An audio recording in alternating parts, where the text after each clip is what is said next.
out, chill out. We'll leave. Kill you. Oh, haha. Yeah.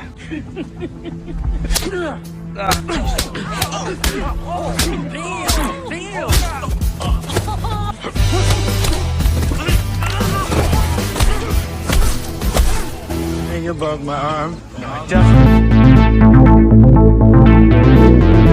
Seorang wanita bernama Viola mendatangi arena pertarungan bawah tanah. Tujuan Viola datang ke sini adalah untuk merekrut seorang petarung yang akan dipekerjakan menjadi seorang tukang pukul.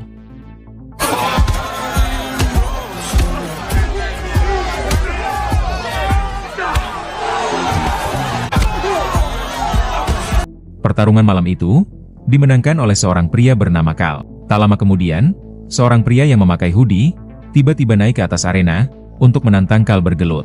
Awalnya semua penonton meremehkan si pria berhoodie ini. Namun setelah hoodie-nya dibuka, semua penonton malah terkejut. Karena ternyata, pria ini adalah John Dalton, mantan seorang atlet UFC.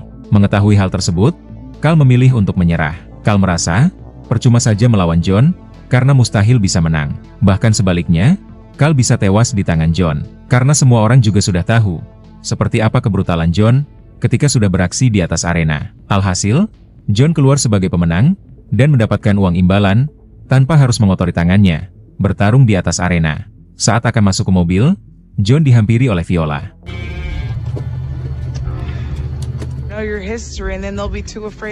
Viola lantas memberitahu, kalau dirinya adalah seorang pengusaha bar dan resto, yang bernama Roadhouse. Viola tertarik untuk merekrut John, menjadi pengawal di bar restonya itu, sekaligus menjadi tukang pukul. Viola mengatakan, kalau lokasi Roadhouse berada di kawasan kota Florida, dengan tingkat kriminalitas yang sangat tinggi. Hampir setiap malam, di bar restonya tersebut, terjadi keributan yang tak terkendali, sehingga membuat para pengawal keamanan sangat tidak betah bekerja di sana. Maka dari itulah, Viola membutuhkan jasa seorang tukang pukul seperti John, yang sudah teruji tahan banting. Jika John tertarik, Viola siap membayar upah John dengan layak.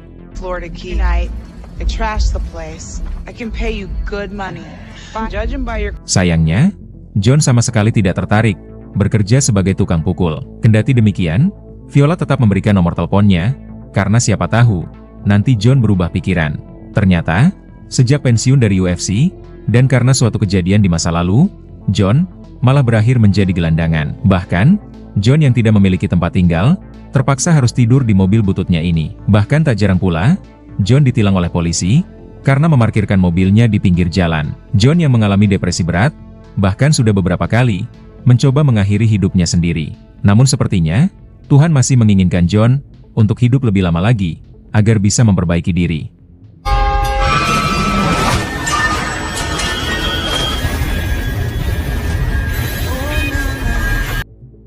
Setelah berpikir cukup panjang, pada akhirnya, John menerima tawaran kerja dari Viola. John sangat berharap, pekerjaan barunya itu nanti dapat merubah nasibnya menjadi lebih baik.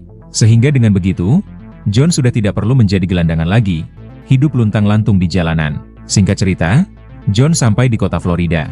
Kemudian, John bertanya kepada si pemilik toko buku, terkait alamat restoran milik Viola, yaitu Roadhouse. Si pemilik toko buku yang bernama Tim, dan anak perempuannya yang bernama Anna, lantas memberitahu John, kalau alamat Roadhouse berada tak jauh dari sini. Hingga saat itu juga, John mengarah ke sana, sesuai petunjuk dari Tim dan Anna.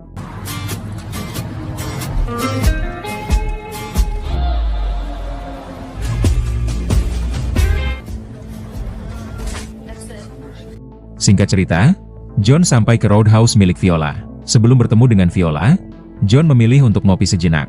Sejauh ini, John merasa kalau Roadhouse sangat nyaman dan tenang, dan masih terlihat aman dan terkendali. Namun situasi yang tenang tersebut berubah menjadi kekacauan di malam harinya, ketika beberapa pengunjung yang sudah mabuk malah berbaku hantam satu sama lain. John yang duduk di kursi pengunjung memilih untuk memantau situasi dulu.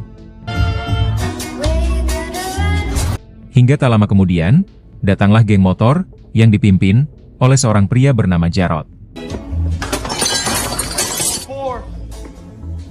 Seperti biasa, kedatangan mereka ke sana adalah untuk membuat onar. Semua pengunjung di bar ini tidak ada yang berani menegur, karena diketahui geng motor Jarod bekerja untuk seorang mafia yang paling ditakuti di kota ini. Barulah di sini John memilih turun tangan. Secara baik-baik, John meminta geng Jarod agar berhenti membuat onar, karena tindakan mereka tersebut mengganggu kenyamanan para pengunjung lain. Diminta secara baik-baik, Jarod dan gengnya malah berniat ingin mengeroyok John. Menanggapi itu, John lantas meminta mereka semua mengeroyoknya di luar Roadhouse saja.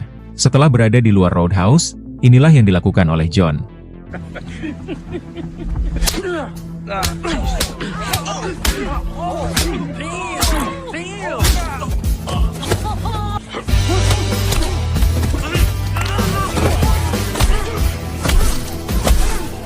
You broke my arm. Satu persatu dari mereka, John hajar tanpa ampun. Viola dan yang lainnya terlihat hanya bisa tercengang menyaksikan kebrutalan John tersebut. Setelah mereka semua babak belur, John masih mau berbaik hati mengantar mereka ke rumah sakit untuk diobati. Di tengah perjalanan, John lantas memperingatkan mereka agar jangan membuat onar lagi di Roadhouse. Karena jika berbuat ulah lagi, John bersumpah akan mematahkan tangan dan kaki mereka hingga mengalami kelumpuhan permanen.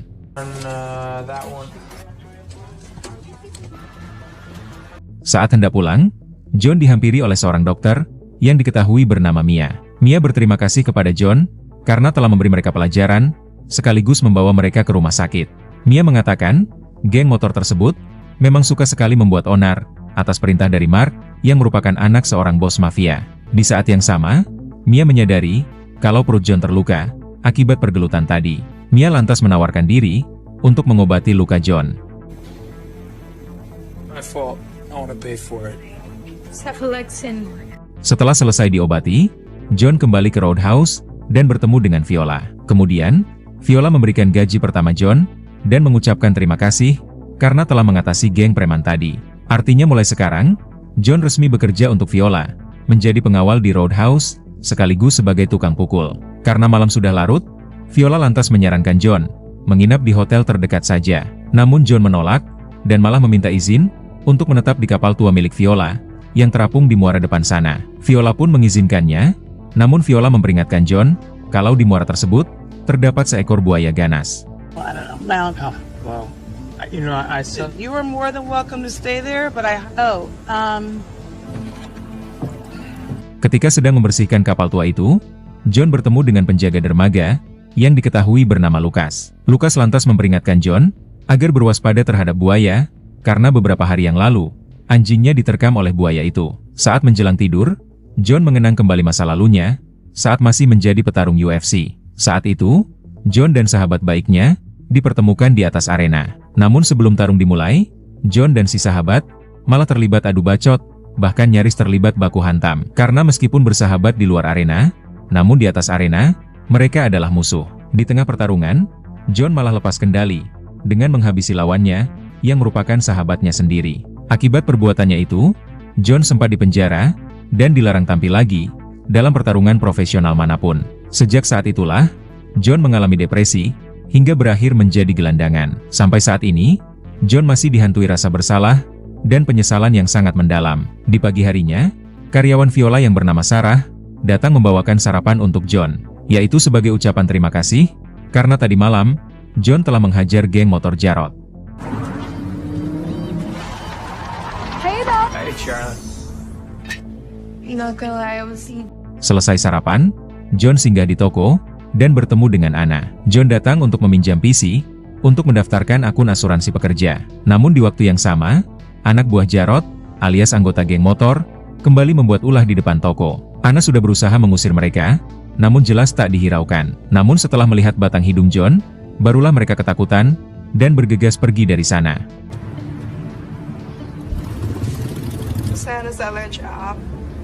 Anna lantas berterima kasih kepada John karena telah mengusir mereka pergi. John lantas bertanya, kenapa geng motor Jarod sering membuat onar di toko bukunya. Anna menjawab, kalau geng motor Jarod diperintah oleh Mark yang merupakan anak si bos mafia yang diketahui bernama Martin. Mark dan Martin ayahnya berniat menggusur toko buku ayah Anna untuk dibangun sebuah klub malam. Namun ayah Anna menolak untuk menjual toko bukunya ini meski dengan harga berapapun.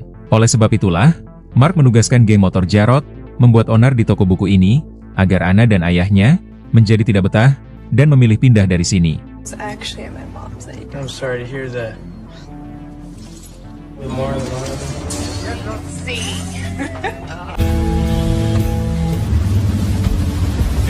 Berpindah ke Mark, alias anak si bos mafia. Dua orang anggota geng motor lantas melapor kepada Mark perihal Roadhouse milik Viola dan juga toko buku milik ayah Anna sudah tidak bisa mereka ganggu. Karena sekarang, Roadhouse dan toko buku itu dijaga oleh John yang merupakan tukang pukul sekaligus mantan petarung UFC. Mendengar hal tersebut, Mark yang tidak ingin ambil pusing menugaskan para anak buahnya untuk menghabisi saja John. Mark tidak mau tahu, John harus segera berhasil dihabisi, bagaimanapun caranya.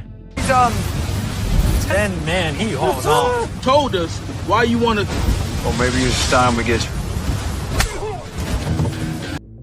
Sementara itu, di Roadhouse milik Viola, ada pengunjung yang membuat onar lagi. Namun kali ini, John membiarkan karyawan Viola, yang diketahui bernama Leo, untuk mengurusi keributan ini sendirian. Hitung-hitung sebagai latihan, untuk mengasah keberanian Leo, yang selama ini dikenal culun.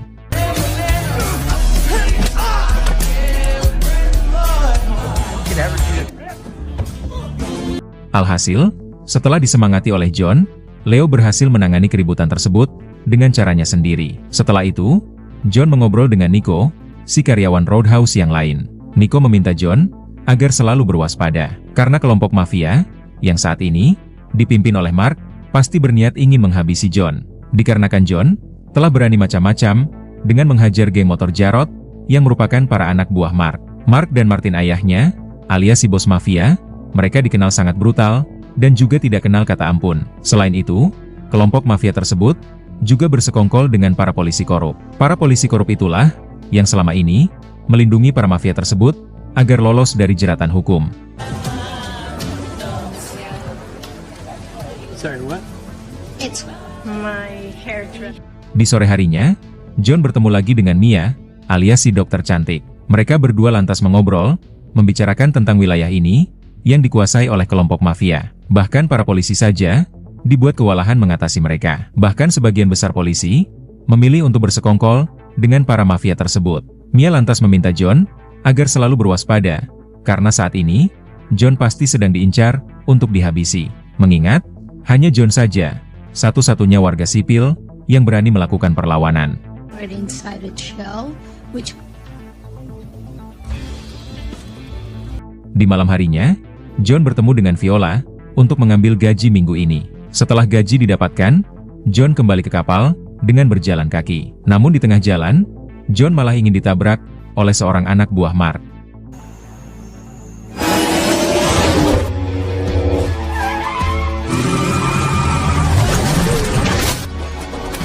Alhasil, John terpental ke laut bersama dengan mobil tersebut, sedangkan anak buah Mark bergegas melarikan diri. Untungnya, John masih selamat dan lantas kembali ke kapal. Setibanya di kapal, ternyata sudah ada Jarod, yaitu si pemimpin geng motor yang sembari menodongkan senjata. Di sini, John berusaha bersikap tenang, dan ketika Jarod sedikit lengah, John langsung menendangnya hingga terpental ke dalam muara.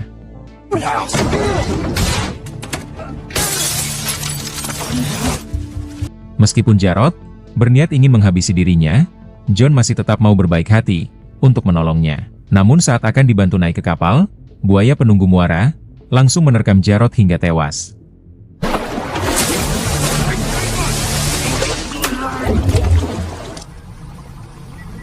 Di hari berikutnya, John diinterogasi oleh polisi terkait kematian Jarod tadi malam. Namun setelah diperiksa, John terbukti tidak bersalah atas kematian Jarod tersebut.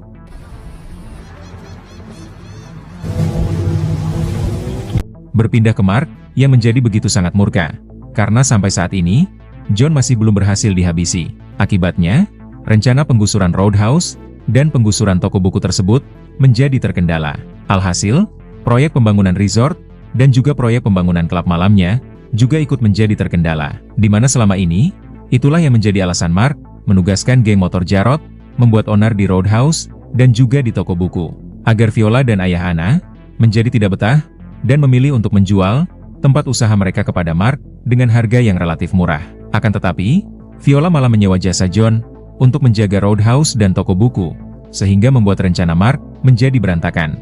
Tak lama kemudian, Mark ditelepon oleh ayahnya, yaitu Martin, alias seorang bos mafia Florida, yang sekarang mendekam di penjara. Namun, Mark menolak mengangkat telepon dari ayahnya itu, dan malah membuang ponselnya ke laut. Karena Mark tak mau mengangkat teleponnya, Martin lantas menghubungi tangan kanannya, yang baru saja keluar dari penjara, dan ia diketahui bernama Charlie. Charlie sendiri, dikenal sangat brutal, dan suka membuat onar, menindas para warga lokal. So, what do you need? I'm kid.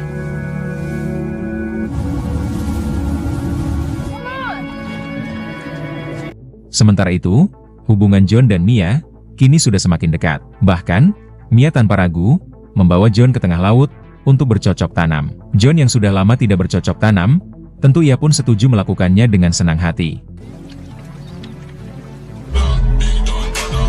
Berpindah ke Charlie, yang baru saja mencuri mobil orang, dan langsung mengarah ke markas Mark.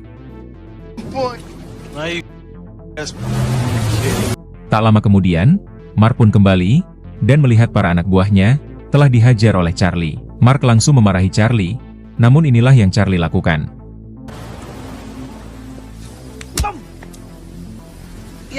Charlie mengatakan, kalau si bos mafia, yaitu Martin, alias ayah Mark, sangat murka kepada Mark. Karena Martin menganggap, Mark tidak becus mengurus bisnisnya. Bahkan, untuk mengurus John saja, yang hanya seorang diri, Mark masih belum mampu. Maka dari itulah, ayah Mark yaitu Martin, lantas menugaskan Charlie untuk menghabisi John. Hingga saat itu, Charlie menugaskan para anak buah Mark untuk membakar toko buku ayah Anna, untuk memaksa Anna dan ayahnya agar pindah dari lokasi ini. Sementara itu, saat baru sampai ke kapal, John malah ditangkap oleh para polisi. Penangkapan John tersebut dilihat oleh Mia yang hendak beranjak ingin pulang. Namun anehnya, mereka tidak membawa John ke kantor polisi, melainkan ke sebuah tempat sepi. Ternyata, mereka adalah para polisi korup yang menjadi antek-antek para mafia. I'm not gonna do that. Tough son. Will that live here now?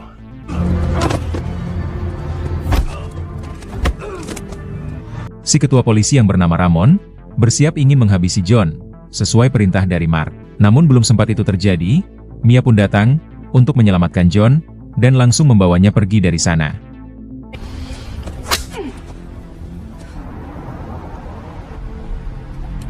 Di tengah perjalanan, Mia lantas memberitahu John, kalau si polisi korup tadi, yaitu Ramon, adalah ayah kandung Mia. Selama ini, Ramon bekerja untuk Martin, yaitu si bos mafia, alias ayah Mark. Meskipun Martin mendekam di penjara, ia masih bisa berkuasa, karena dilindungi oleh para polisi korup, termasuk Ramon ayah Mia. Mia hanya bisa meminta maaf kepada John, atas perlakuan ayahnya tadi, yang ingin menghabisi John, atas perintah dari Martin si bos mafia. Mia lantas menyarankan John, agar sebaiknya, pergi saja dari kota ini. Karena yang John hadapi seorang diri, bukan hanya kelompok mafia brutal saja, tapi juga para polisi korup, termasuk ayah Mia sendiri.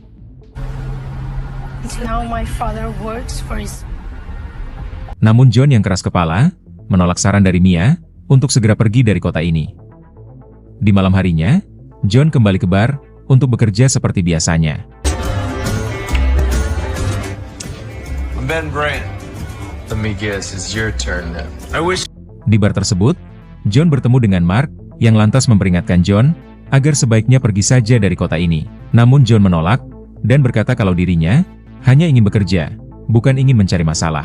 John mengatakan, semua kekacauan yang terjadi, dimulai, oleh para anak buah Mark sendiri. Sedangkan John, hanya menjalankan tugasnya saja, untuk menjaga keamanan di bar ini.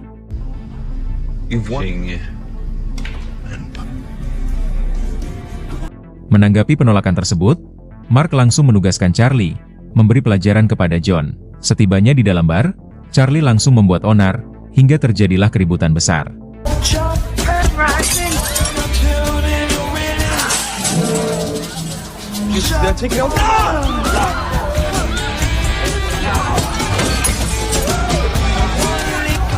Sehingga memaksa John, turun tangan melawan Charlie. Namun tanpa disangka, Charlie ternyata lebih tangguh dari John, sehingga membuat John kewalahan.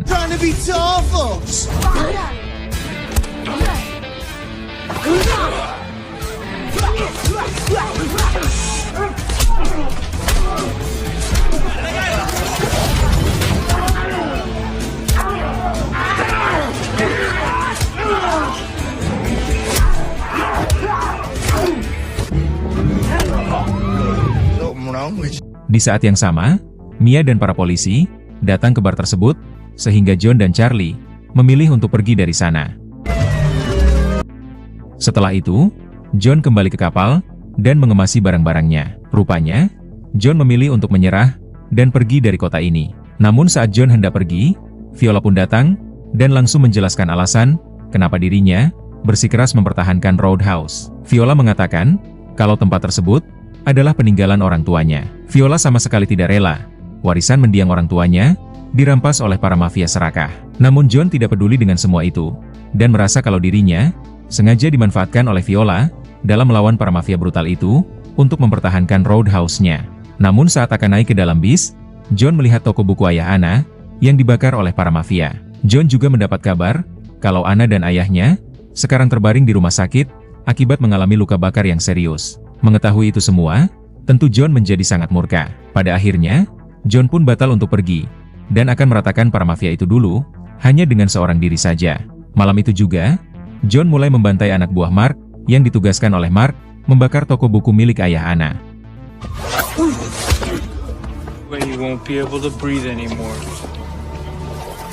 Seorang anak buah Mark yang lain memohon ampun kepada John agar tidak dihabisi. Sebagai imbalannya, ia bersedia memberi informasi kepada John terkait para polisi korup yang dipimpin oleh Ramon akan melakukan transaksi barang haram di dekat pantai dini hari ini atas perintah dari Mark.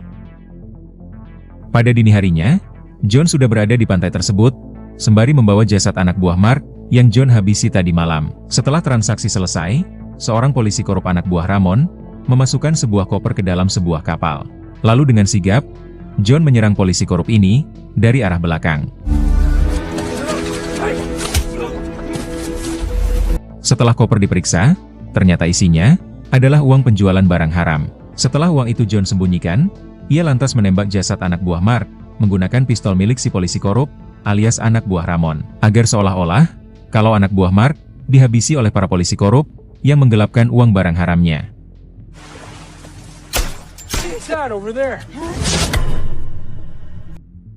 Di pagi harinya, saat sedang merakit sebuah bom, John dihampiri oleh ketua polisi korup, yaitu Ramon. Ramon lantas memberitahu John kalau saat ini Mark telah menculik Mia anaknya. Mereka sudah tahu kalau yang mencuri uang barang haram milik Mark tak lain adalah John. Ramon memohon kepada John agar mengembalikan uang itu kepada Mark supaya putrinya bisa selamat. John yang sayang kepada Mia, ia pun tanpa pikir panjang bersedia mengembalikan uang tersebut kepada Mark. Hingga saat itu juga, John meluncur ke kapal milik Mark sembari membawa uang tersebut menggunakan kapal milik Ramon.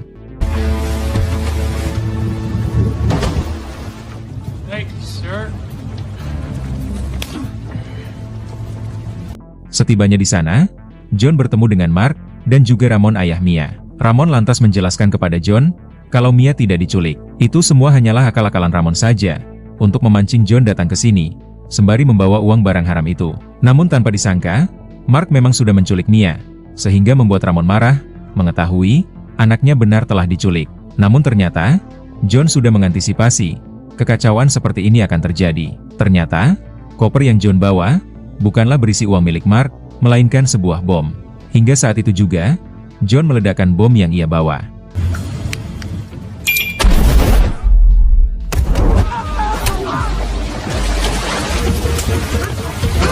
Akibat ledakan tersebut, kapal mengalami kebocoran, sehingga dengan cepat, John berusaha menyelamatkan Mia. Namun tiba-tiba, pintu kaca tersebut pecah, sehingga membuat John dan Mia terpental ke dalam laut.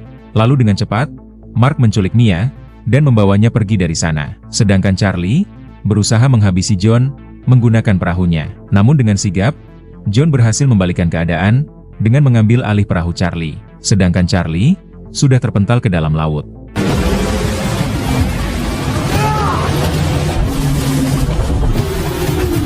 Kemudian, John mengejar kapal Mark. Mark yang melihat itu, berusaha menembak John, namun dengan sigap, John melompat ke dalam kapal Mark.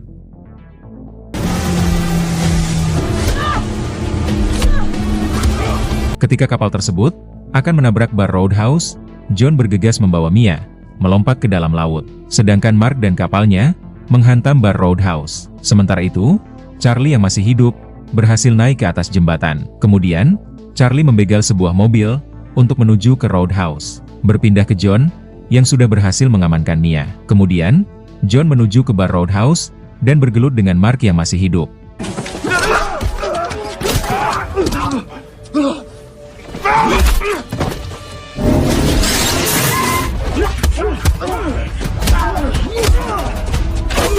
Setelah berhasil mengalahkan Mark, Charlie pun muncul dan lantas berduel dengan John. Seperti yang kita ketahui sebelumnya, Charlie adalah orang yang sangat tangguh dan sulit sekali untuk dikalahkan, sehingga membuat John tumbang berkali-kali.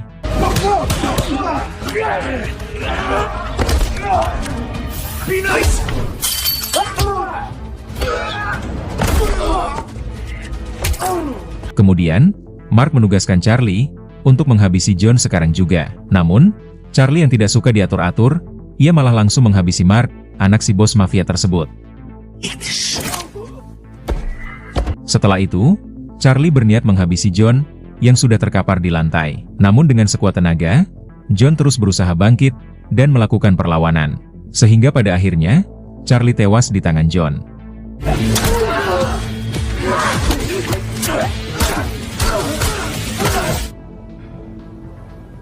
Ramon yang menyaksikan hal tersebut, memilih untuk tidak menangkap John, yaitu sebagai ucapan terima kasih, dikarenakan John telah menyelamatkan Mia anaknya. Setelah itu, John mulai berkemas untuk pergi dari kota ini, karena para mafia sudah berhasil John ratakan. Hanya tinggal Martin saja, alias si bos mafia tertinggi, yang masih mendekam di penjara. Sebelum berangkat, John berpamitan dulu kepada Anna dan ayahnya, yang sudah keluar dari rumah sakit.